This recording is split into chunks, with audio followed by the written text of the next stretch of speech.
இது கர்த்தரின் பார்வைக்கு அற்ப காரியம். மோவாபியரையும் உங்கள் கையிலே ஒப்பு கொடுப்பார். கரங்களை உயர்த்தி ஆமென் என்று சொல்லுங்க பார்க்கலாம். இது கர்த்தரின் பார்வைக்கு அற்ப காரியம். கர்த்தர் நல்லவர். இந்த மாதம் இந்த வார்த்தையை நமக்கு தந்து ஒவ்வொரு நாளும் கர்த்தர் நம்மோடு கூட பேசி கொண்டிருக்கிறார். இந்த உபவாச ஜெபத்திலும் என்ன வார்த்தை பேச வேண்டும் என்று ஜெபிக்கும் போது ஆண்டவர் இதே வார்த்தையை மறுபடியும் தியானிக்க வைத்து ஒரு சில காரியங்களை இந்த நாளிலே கர்த்தர் என்னோடு இடைப்பட்டதை உங்கள் நடுவிலே பேசும்படி விரும்புகிறேன். நம்முடைய ஆண்டவருக்கு நம்முடைய காரியங்களை நிறைவேற்றுவது மிக மிக எளிதான காரியம். எத்தனை பேர் விசுவாசிக்கிறீங்க? என்னுடைய எல்லாவற்றையும் செய்து முடிக்க என் ஆண்டவருக்கு அற்ப காரியம் என்று நம்புறவங்க மட்டும் ஆமென் சொல்லுங்க பார்க்கலாம். என்னை உருவாக்கினவருக்கு என்னுடையதை உருவாக்குறது ஈஸி. ஆமென். என்னை உருவாக்கினவருக்கு, ஹல்லேலூயா, என்னை உருவாக்கி நிறுத்தினவருக்கு என்னுடையதை உருவாக்குறது ஈஸி. நாம் பாடினோம், நம்முடைய தேவனால் கூடாத காரியம் ஒன்றுமில்லை. இதை என்னால் செய்ய முடியாது என்று அவரிடத்திலிருந்து ஒரு நாள் வார்த்தை வராது. ஆமென். தம்முடைய சித்தத்தின்படி சில காரியத்தை என் வாழ்க்கையில செய்யாமல் இருப்பார். ஆனால் என் தேவனால் செய்யக்கூடாத காரியமாக ஒன்றுமே இல்லை. எத்தனை பேர் விசுவாசிக்கிறீங்க? என் தேவனால் எல்லாம் செய்யக்கூடும் என்று நம்புறவங்க ஆமென் சொல்லுங்க பார்க்கலாம். அவர் செய்கிறதற்கு நான் செய்ய வேண்டிய ஒண்ணு, என் காரியம் அவருடைய பார்வையில் படுறது போல இருக்கும்.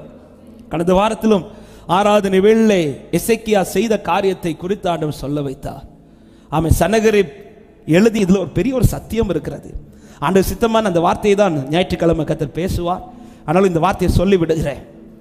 ஆமாம், என் காரியத்தை நிறைவேற்றுறதுக்கு அவர் என்ன பார்க்கிறார்னா அவர் பார்க்கிறது போல நான் இருக்கணும். ஆமென். என்னை பார்த்து அவர் முகத்தை மறைக்க கூடாது. என்னை பார்த்து அவர் காரியத்தை நடப்பிக்கணும். ஆமென். யோராம பார்த்தார்னா எலிசா பதில் கொடுக்க மாட்டார். ஆனா யோசபாத்தை பார்த்தா எலிசா பதில் கொடுப்பார். என்னை பார்த்துட்டு அவர் முகத்தை மறைக்க கூடாது. என்னை பார்த்துட்டு எனக்கான காரியத்தை கர்த்தர் செய்யணும். ஹல்லேலூயா. என்னை பார்த்து அப்ப என் காரியத்தை சந்திக்க அவர் யாரை முதல்ல எதை பார்க்கிறார்? என்னை பார்க்கிறார். அதற்கு ஆதாரமாக ஒரு வசனத்தை நான் எடுத்து வைக்க விரும்புகிறேன். நமக்கு தெரிந்த வசனம் தான் யோபு 42வது அதிகாரம். அதனுடைய 9-10 வசனங்களை வாசிங்கள். யோபு 42வது அதிகாரம் 9-10 வசனங்கள். அப்பொழுது தேமானியனான எலிப்பாசும் சூகியனான பில்தாதும் நாகமாத்தியனான சோப்பாரும் போய் கர்த்தர் தங்களுக்கு சொன்னபடியே செய்தார்கள். அடுத்த வார்த்தை, அப்பொழுது கர்த்தர் யோபின் முகத்தை, வார்த்தையை நல்ல கவனிங்க, யோபின் முகத்தை பார்த்தார். இது பார்த்ததும் 10வது வசனம் சொல்லப்படுகிறது, கர்த்தர் அவன் சிறையிருப்பை மாற்றினார். யோபுக்கு முன்னிருந்த எல்லாவற்றை பார்க்கிலும் இரண்டத்தனை கர்த்தர் அவனுக்கு தந்தருளினார். ஆமென். ஒரு காரியத்தை இந்த வசனத்திலிருந்து நான் தெளிவாய் சொல்ல விரும்புகிறேன். என் முகம் அவருக்கு பார்க்கிறது எளிதாய் இருந்தால் என் காரியத்தை பார்ப்பது ஆண்டவருக்கு மிக எளிதா இருக்கும். ஆமென். ஹல்லேலூயா. இன்னைக்கு ஆண்டவருக்கு எது கடினமா இருக்கு தெரியுமா? நம்மளை பார்க்கிறது. அவர் பார்க்கிற விதத்தில் நான் வாழுகிறேன் என்பது ரொம்ப முக்கியம். என் முகத்தை பார்த்துட்டு அவர் செய்யறதுக்கு துடிக்கணும். என் முகத்தை பார்த்துட்டு அவருக்கு என் காரியத்தை நடப்பிக்கிறதுக்கு அவர் மனம் இழகணும். ஆமென். சில சொல்லுவாங்க, உங்க முகத்தை பார்த்ததுனால நான் இவங்களுக்கு செய்யறேன் அப்படி சொல்லுவாங்க.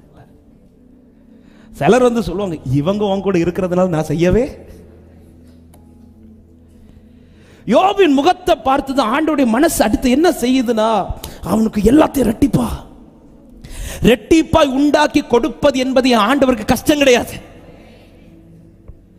இதை செய்யறதுக்கு யோபின் முகத்தை பார்க்கிறார் பாருங்க.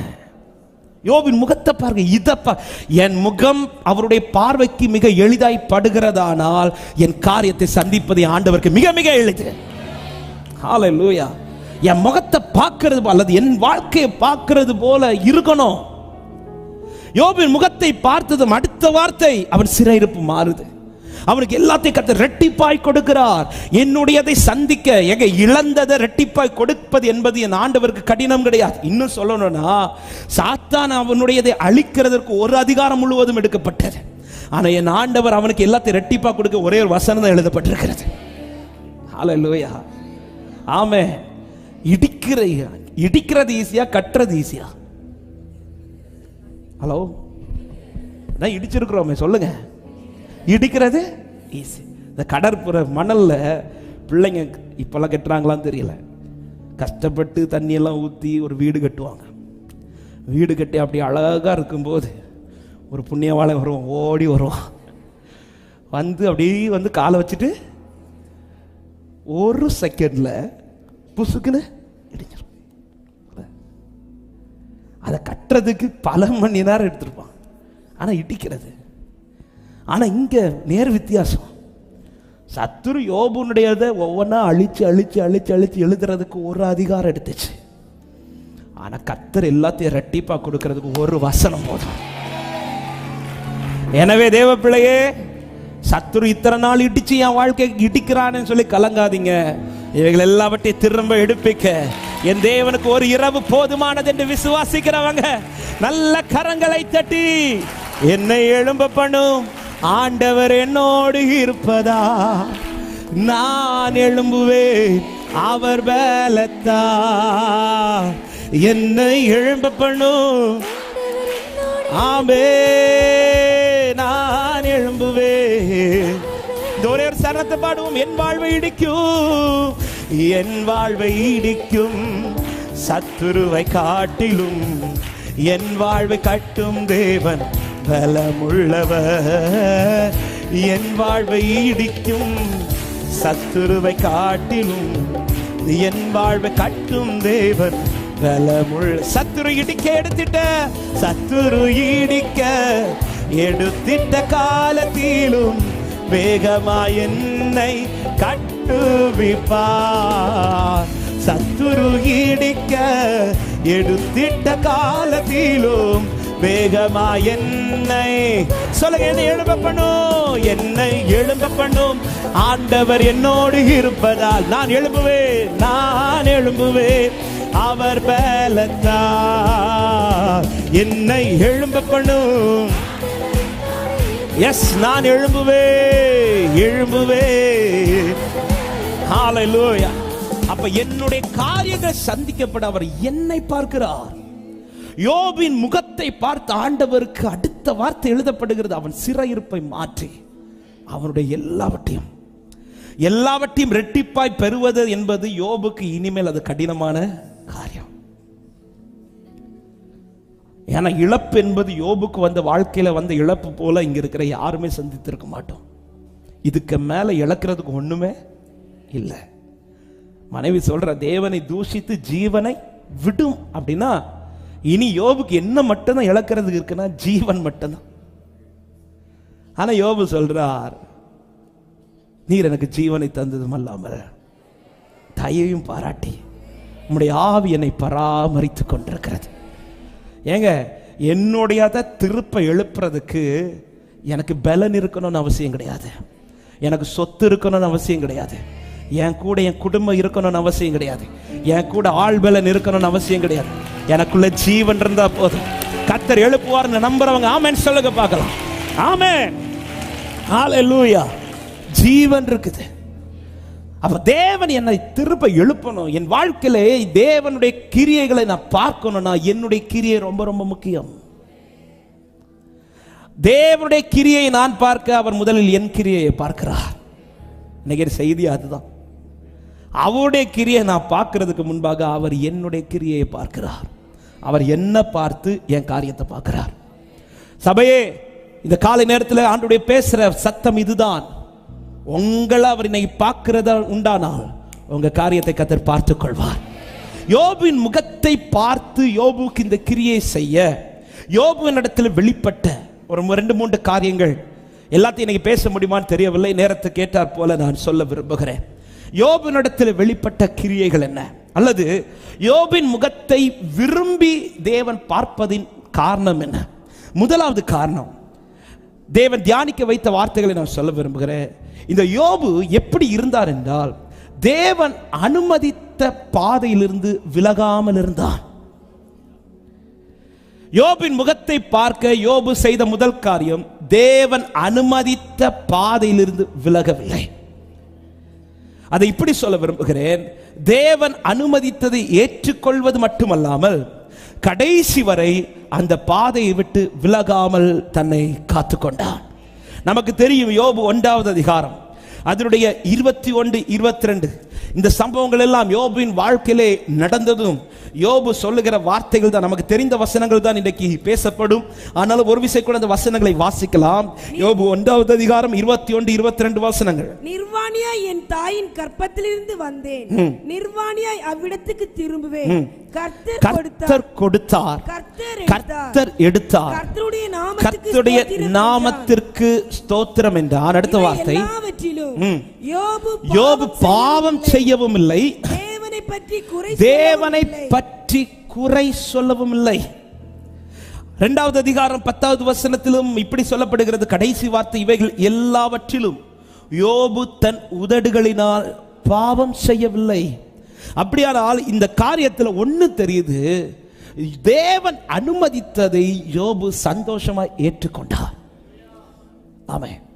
இன்னைக்கு எல்லாருமே ஏற்றுக்கொள்வோம், ஆனா எங்க தவறுகிறோம்னா அவர் அனுமதித்த பாதையில கடைசி வரை நிக்கிறதுல. எவன் ஒருவன் தேவன் அனுமதித்த பாதையை விட்டு விலகாமல், அதாவது இன்னொரு ஆப்ஷனை தேடாம இன்னொரு வழியில போகாம தேவன் அனுமதித்த பாதையில எது வரைக்கும் கர்த்தர் என்னை இப்படி நடத்துறாரோ அது வரைக்கும் நான் போவேன் என்கிற நிச்சயத்தோட பிரயாணிக்கிறானோ, இயேசுவின் நாமத்தில் சொல்றேன், அவன் முகத்தை கர்த்தர் பார்ப்பார், அவனுக்கான காரியத்தை கர்த்தர் நடப்பிப்பார். ஹல்லேலூயா. சத்துரு செய்கிற மிகப்பெரிய தந்திரத்துல ஒரு தந்திரம் என்னன்னா அவருடைய வழியை விட்டு நம்மை மாற்றுவது. எனவே ஒரு தேவ பிள்ளை ரொம்ப ஜாக்கிரதையா இருக்கணும். ஆமென். முதல்ல நாம எதை அறிந்து கொள்ளணும்னா இந்த பாதை கர்த்தர் அனுமதித்ததா என்பதை பார்க்கணும். கர்த்தர் அனுமதித்த பாதையானால் ஒரு தேவ பிள்ளை இன்னொரு வழியை யோசிக்கவே கூடாது. ஆமென்.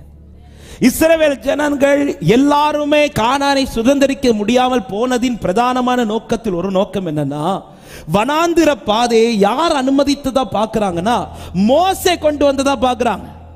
எனவேதான் பல இடத்திலே அவர்கள் சொல்லுகிற வார்த்தை மோசேயை நோக்கி சொல்லுவாங்க, எங்களை சாகிறதுக்கா இந்த வனாந்திரத்துல கொண்டு வந்தீங்க. ஆமை யாத்திராகமம் 16:3 இப்படி சொல்றாங்க, ஆமை இந்த வனாந்திரத்துக்கு நீங்க கொல்லும்படியா எங்களை அழைத்து கொண்டு வந்தீர்கள்.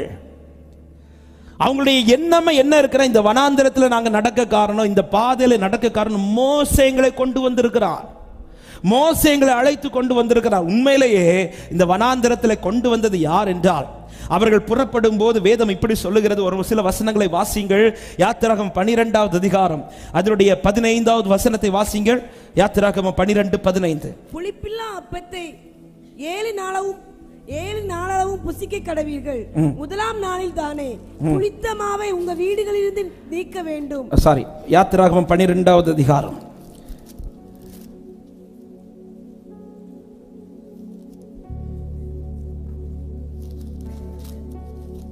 அன்றே தினமே அவர்கள் புறப்பட்டார்கள் ஒரு வார்த்தை இருக்கிறது.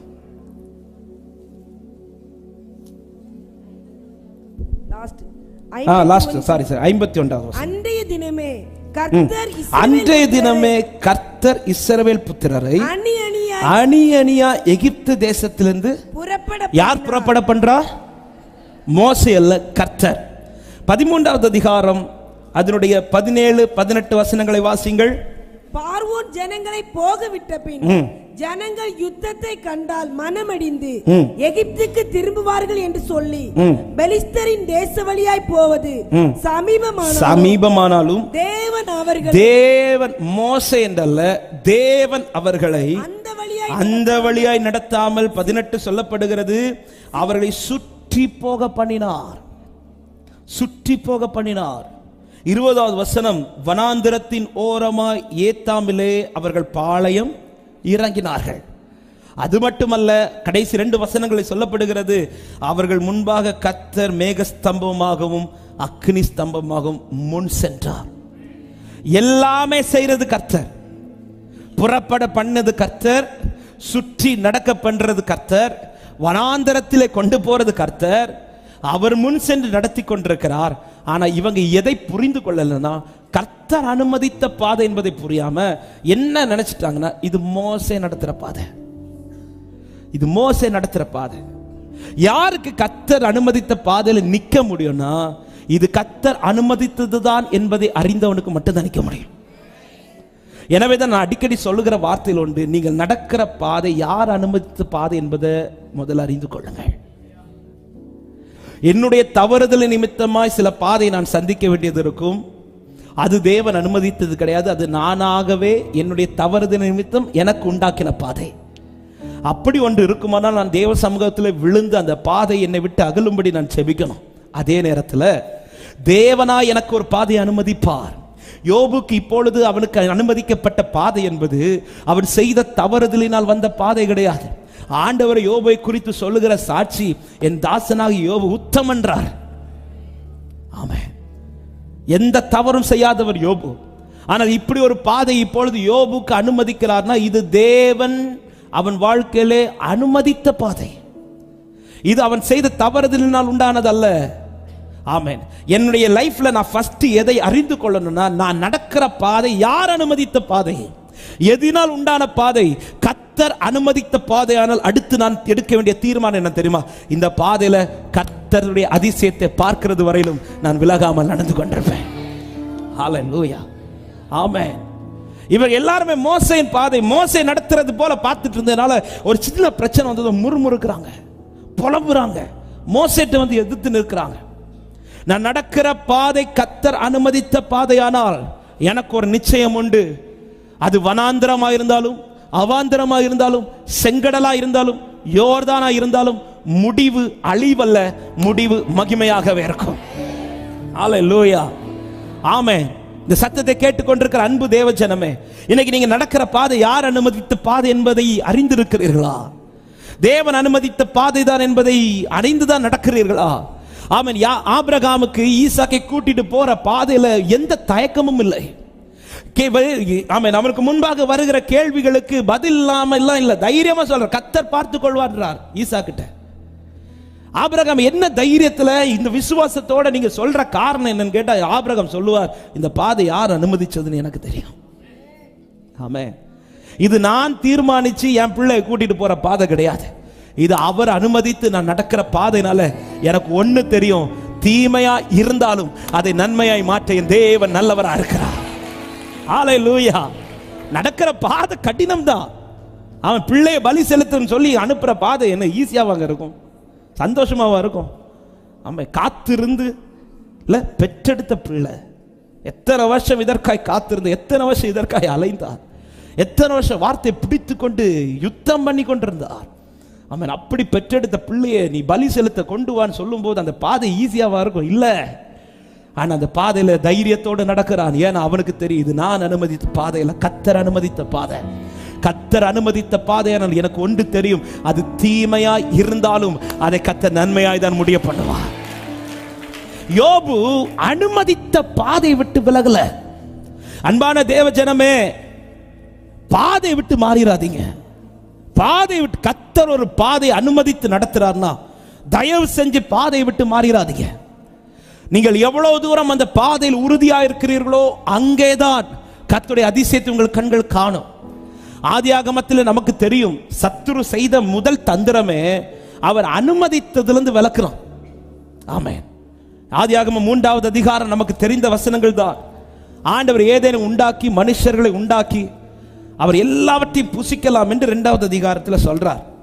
ஆனா 17வது வசனத்தில் சொல்ற, 16, 17 சொல்றார் 2வது அதிகாரம், தேவனாகிய கர்த்தர் மனுஷனை நோக்கி, நீ தோட்டத்தில் உள்ள சகல விருட்சத்தின் கனியையும் புசிக்கவே புசிக்கலாம், ஆனாலும் நன்மை தீமை அறியத்தக்க விருட்சத்தின் கனியை புசிக்க வேண்டாம், அதை நீ புசிக்கும் நாளில் சாகவே சாவாய் என்று கட்டளை. இப்போ ஒரு பாதையை நியமிச்சிட்டார்.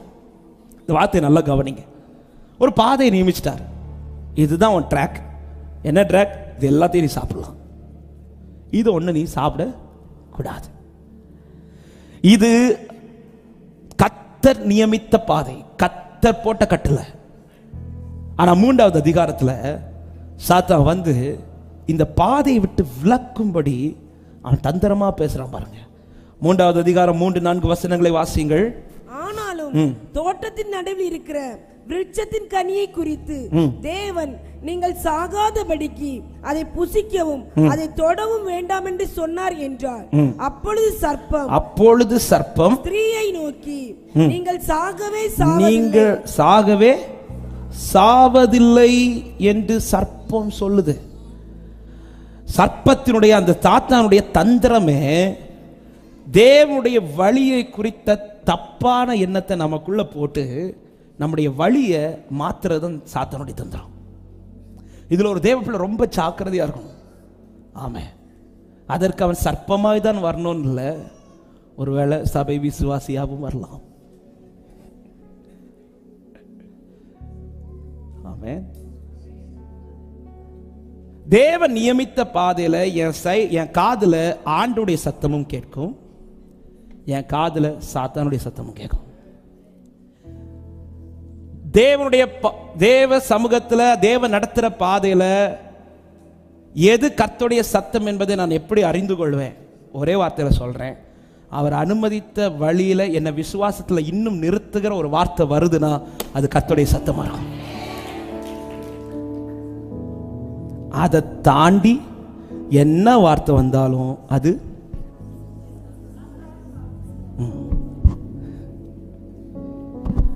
ஆண்டவர் கட்டளை போட்டுட்டார், நீ பாதைக்கு இதுதான் பாதை, இதுதான் பாதை. இப்ப சாத்தா வந்து சொல்றார், ஆண்டவர் சொல்றார், நீ புசிக்கிற நாளில் இதை சாகவே சாவா. சாத்தா வந்து சொல்றான், நீ சாப்பிட்டா சாகவே. வழியை விட்டு விலக்குகிற வார்த்தை, பாதையை சேஞ்ச் பண்ற வார்த்தை. இன்னைக்கு நிறைய பேர் இதுதான். ஆமே, சில நேரத்தில் சில விசுவாசிகளே வந்து நமக்கு, நீங்க ஏன் இன்னும் இப்படியே நின்றுட்டு இருக்கிறீங்க, நீங்க ஏன் இன்னும் வார்த்தையை பிடிச்சிட்டு இருக்கிறீங்க? ஆமா, எனக்கு வாழ்க்கையில் இப்படி ஒரு சிச்சுவேஷன் வந்து, அப்ப நான் என்ன பண்ண தெரியுமா, அங்க போனேன், இப்படி போனேன், அந்த அவங்கள பார்த்தேன், இவங்கள பார்த்தேன், அங்க போனா அவங்க கீழே கொண்டு உங்க தலையை கொடுத்தா தலையில் இருக்க முடியெல்லாம் போகும். இப்படி சொல்லி வழியை, அன்பான தேவஜனமே, எனக்கு ஆண்டவர் கற்றுக் கொடுத்த ஒரு பாதை, என்னுடைய தேவன் நடத்துகிற என்னுடைய பாதையில எனக்குள்ள உருவாக்கின விசுவாசம், அது வேற யாருக்கும் புரிந்து கொள்ள முடியாது, வேற யாருக்கும் அக்செப்ட் பண்ண முடியாது. ஏற்ற காலம் வரும்போது கர்த்தர் அதனுடைய மகிமையை விளங்க பண்ணுவார். ஹல்லேலூயா, ஆமென். யாராவது அப்படி உங்க வழியை மாத்த வாராங்கன்னா சொல்லிருங்க, எதுனாலும் அவர்கிட்ட போய் பேசுங்க. ஆமென், எதுனாலும் அவர்கிட்ட, என்னட்ட வந்து பேசாது. சாத்தா வந்து இப்படி ஏவாள்கிட்ட பேசும்போது ஏவாள் என்ன சொல்லியிருந்தேன், எங்கள்கிட்ட சாப்பிடக்கூடாது சொல்லியிருக்கிறேன், இதான் எங்க வழி, இதுக்கு மேல உனக்கு ஏதாவது கேட்கணும்னா அவர்கிட்ட போய் சொல்லியிருக்கிறோமா வேணாமா? ஆனா இந்த ஸ்திரீகள் இருக்கிறார்களே, நான் உங்களை சொல்லல, ஏவாளை சொல்றேன்.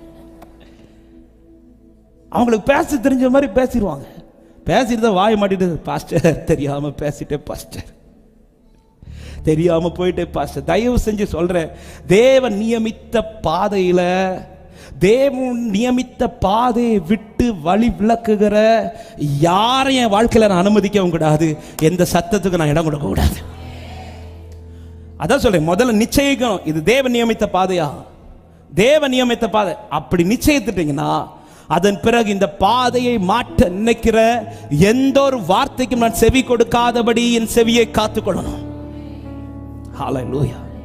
யோபு வழியில மாறல, கர்த்தர் அனுமதித்ததை ஏற்றுக்கொண்டது மட்டுமல்ல, 42வது அதிகாரத்தில் அவனுடையதை ரெட்டிப்பாய் கர்த்தர் மாற்றுகிற நேரம் வரையிலும் அந்த பாதையில உறுதியா நின்று கொண்டிருக்கிறார்.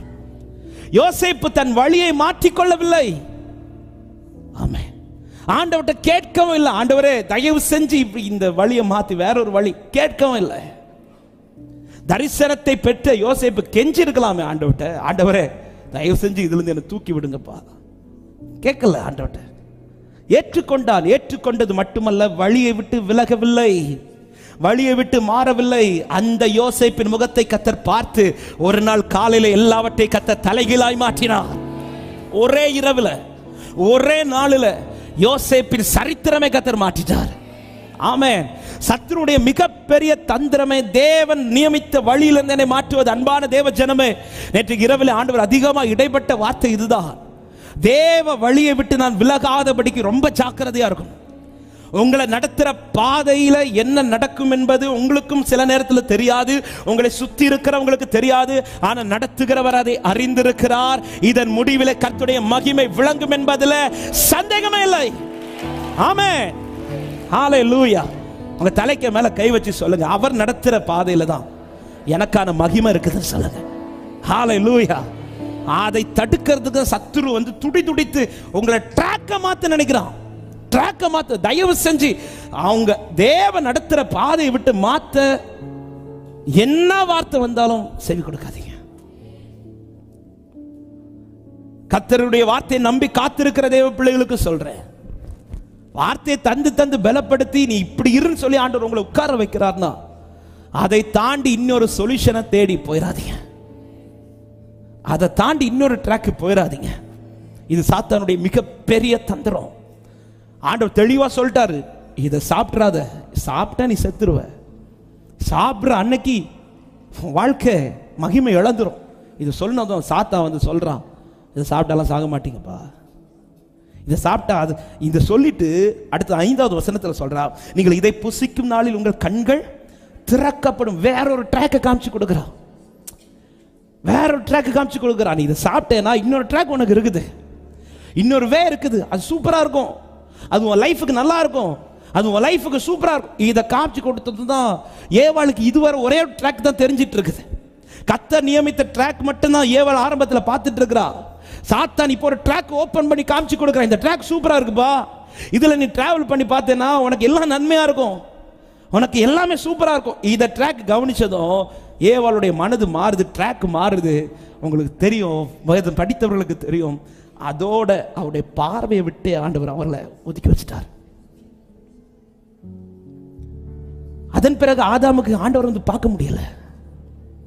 ஆதாம் கேட்கிற, எங்க இருக்கிற ஆதாமே? ஆதாம் இருக்கிற இடம் தெரியாதா? தெரியும்.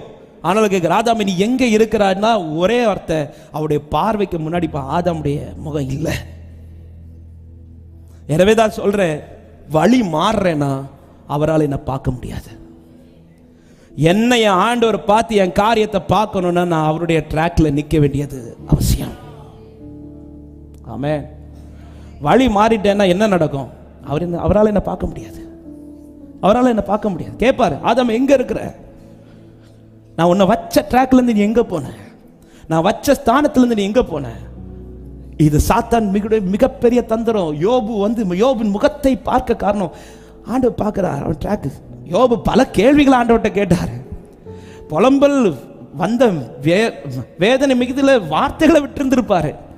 ஆனா ஒரு நாள் கூட இந்த ட்ராக்கை மாத்துங்கன்னு கேட்கல. ஆமென். அந்த ட்ராக்ல தான் நிற்கிறார். அந்த ட்ராக்ல நின்னுட்டே சொல்றார், எனக்கு குறித்திருக்கிறது என் ஆண்டவர் நிறைவேற்றுவார். அந்த ட்ராக்ல நின்னுட்டே சொல்றார், என் மீட்பர் அவர் உயிரோடு இருக்கிறார். அந்த ட்ராக்ல நின்னுட்டே சொல்றார், என் ஜீவனை அவர் பராமரித்து காத்து கொண்டிருக்கிறார். ஆமென். ட்ராக்க மாத்துங்கன்னு கேட்கல. அந்த யோபின் முகத்தை கர்த்தர் பார்த்து அவன் சிறை இருப்பை மாற்றி அவனுடைய முன் நிலைமை பார்க்கலும் அவனுடைய பின் நிலைமை கர்த்தர் இரட்டிப்பாய் ஆசீர்வதிக்கிறார். ஹல்லேலூயா. ஆமென். ஏதேன் தோட்டத்துல ட்ராக்க மாத்தி விட்டான். அதே சாத்தான் புதிய ஏற்பாட்டில் ஆண்டவராகிய இயேசு கிறிஸ்து, பிந்தின ஆதாமாக வந்த நம்முடைய ஆண்டவராகிய இயேசு கிறிஸ்து, அவரை குறித்து வேதம் சொல்லுகிறது. மத்தேயு 4வது அதிகாரம் 1வது வசனத்தை வாசியுங்கள். பிசாசினால் சோதிக்கப்படுவதற்கு ஆவியானவராலே வனாந்தரத்துக்கு கொண்டு போகப்பட்ட. நல்ல இந்த வார்த்தை கவனிங்க.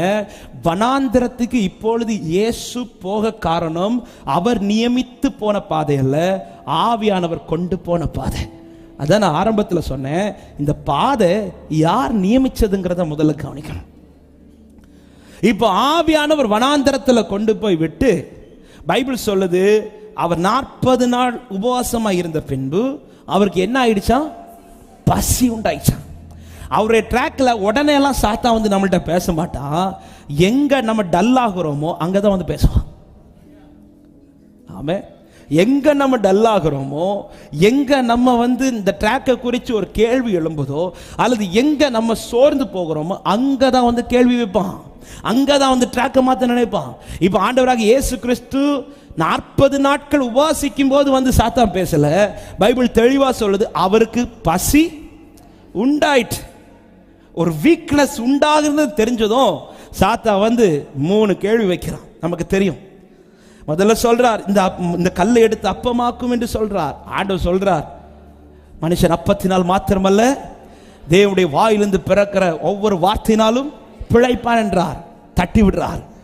அடுத்து சொல்றார், ஒரு தேவாலயத்து உப்பரிகையின் மேல நிறுத்தி சொல்றார், நீ தேவனுடைய குமாரனியானால் தாழ குதியும், உம்மை காக்கும்படி தூதர்கள் கட்டளையிடுவார் என்று சொல்லி இருக்கிறதே சொன்னதும் ஆண்டவர் சொல்றார், நீ பரீட்சை பாராதிருப்பாயாக என்றார்.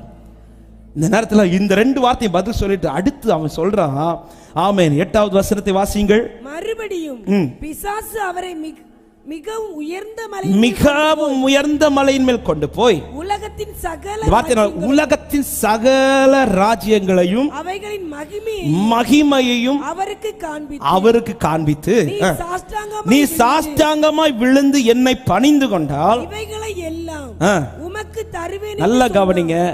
முதல் 2 வார்த்தையிலுமே ஆண்டவர் பதில கொடுக்கிறார். 3வது அவன் வைக்கிற ஆப்ஷன் என்னன்னா, மிகவும் உயர்ந்த மலையில கொண்டு போய் அவன் எல்லாவற்றையும் காண்பித்து தன்னுடைய மகிமையும் காண்பித்து சொல்றான், நீர் என்னை சாஷ்டாங்கமா விழுந்து வணங்கினா இவைகள் எல்லாம் உங்களுக்கு, சிம்பிளா சொல்றேன்னா, பிதா நியமித்த பாதையை விட்டு அவன் ஒரு பாதையை காமிக்கிறான். இந்த வார்த்தை வந்ததும் ஆண்டவர் அங்கே பதில் கொடுத்து கொண்டு இருக்கவில்லை. மாறாய் ஆண்டவர் சொல்ற வார்த்தை, அப்பாலே போ சாத்தான் என்றார். ஆமே. இங்க இருந்துட்டு ஆண்டவர் எடுத்து பதில்லாம் கொடுக்கல. ட்ராக் மாறுறது மாதிரி பேசுறான்னு தெரிஞ்சதும் ஒரே வார்த்தை, அப்பாலே போ சாத்தான் என்றார். அதுக்குன்னு போய் யார்ட்டையும் சொல்லிட்டு இருக்காதீங்க, இருதயத்தில் சொல்லுங்க.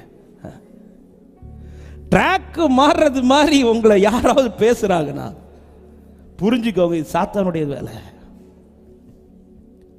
ஆண்டவர் உடனே அந்த இடத்துல பதில், ஃபர்ஸ்ட் 2 கேள்விக்கு முதல்ல சொல்லியிருக்க வேண்டியது, ஆண்டவர் அப்பாலே போன்ட்டு ஆண்டவர் ஃபர்ஸ்ட் பதில் கொடுக்கிறார். ஆனா 3வது வார்த்தை அவன் ட்ராக்க மாத்துறதுக்கு வந்து நிக்கிறான் தெரிஞ்சதும், இந்த வனாந்தரத்துல இந்த பசி உண்டாகிற நிலைமைக்கு நான் இருக்க காரணம் இது நான் நியமிச்ச பாதை கிடையாது, இது ஆவியானவர் எனக்கு கொண்டு வந்த பாதை, என் கத்த நடத்துற பாதை. எனக்கு ஒண்ணு தெரியும், பசியில் அழிய அவர் விடமாட்டார். நான் அவர் பாதையில் நிற்கிறது உண்மையானால் என்னை பலப்படுத்துகிற தேவன் ஏற்ற நேரத்தில் எனக்கு வந்து உதவி செய்வார். ஆமென், ஹல்லேலூயா, ஆமென். அவர் அப்பத்தினால் மாத்திரமல்ல தேவனுடைய வாயிலிருந்து பிறக்கிற ஒவ்வொரு, அப்படின்னா என்ன அர்த்தம்? இந்த 40 நாள்ல எனக்கு அப்பம் கிடைக்கலன்னு தான் நீ பாக்குற. நான் நடந்தது வனாந்தரத்தில், ஆனாலும் பரலோக மன்னாவால் என்ன கத்த நிரப்பி நடத்திட்டு தான் இருக்கிறார். அப்படி ருசிக்கிறவங்க ஆமென் சொல்லுங்க பார்க்கலாம். ஹல்லேலூயா. அது இருக்குதுப்பா எனக்கு. ஆமா, இந்த வனாந்திரத்துல எனக்கு சாப்பிடுறதுக்கு அப்பம் கிடைக்கல நான் ஃபீல் பண்ணல, எனக்கு வார்த்தையை தந்திருக்கிறார்னா இந்த வனாந்திரத்துல எனக்கு ஒண்ணு தெரியும், வார்த்தையை தந்தவர் மகிமையானதை காண பண்ணுவார். ஆமென், ஹல்லேலூயா, ஆமென். இதான் 40 நாள் அவர் சமூகத்தை பிடிச்சு அவர் வார்த்தையை பிடிச்சு இந்த பாதைன்னு சொல்லி நடக்கிறியே, உன் லைஃப்ல அப்படி என்ன நடந்துச்சுன்னு யாராவது வந்து கேட்டா சொல்லுங்க. நீங்க பார்க்கிறது போல அப்பம் உண்டாகல, உண்மைதான். நீங்க பார்க்கிறது போல எந்த அதிசயம் நடக்கல, உண்மைதான். ஆனா எனக்கு சொல்ல முடியும், இந்த வனாந்தரத்தில் அவர் சத்தம் என் காதுல கேட்டுட்டு இருக்குது, அவருடைய வார்த்தை என் காதுல கேட்டுட்டு இருக்குது. எத்தனை பேர் இந்த காலை நேரத்தில் ருசித்து சொல்ல முடியும், நான் நடக்கிற பாதையில என் தேவன் பேசுகிறார் என்று சொல்றவங்க கரங்களை தட்டி ஆமென் என்று சொல்லுங்க பார்க்கலாம். ஆமென்.